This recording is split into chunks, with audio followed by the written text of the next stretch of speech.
तुम्ही कधी विचार केला आहे का की शहाणे असणे म्हणजे काय? आज मला तुम्हाला महाराष्ट्राच्या महान खजिन्यांपैकी एक असलेल्या ज्ञानेश्वरीच्या हृदयात घेऊन जायचे, जी संत आणि कवी ज्ञानेश्वर महाराजांनी लिहिली आहे.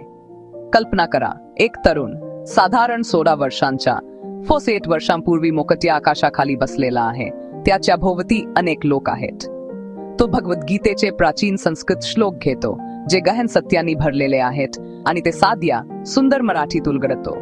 अचानक जे काही रहस्यमय आणि गूढ होते ते स्पष्ट होते, जणू काही एखादा मित्र चहा पिताना आयुष्यातील गहन रहस्य समजावून सांगत आहे. ज्ञानेश्वरी केवळ एक भाष्य नाही, ती एक जिवंत मार्गदर्शक आहे. कसे जगावे, कसे प्रेम करावे, या गोदललेल्या जगात शांती कशी मिळवावी याबद्दलचा संवाद आहे. ज्ञानेश्वर महाराज थेट हृदयाला भिडतात. ते आपल्याला आठवण करून देतात की खरी बुद्धी केवळ विधी, दर्जा किंवा ज्ञानाबद्दल नाही, ती आपल्यामध्ये आणि आपल्या सभोवतालच्या प्रत्येकामध्ये असलेल्या ईश्वरी शक्तीला ओळखण्याबद्दल आहे. ज्ञानेश्वरांनी अध्यात्म किती सोपे केले आहे हे मला खूप आश्चर्यकारक वाटते.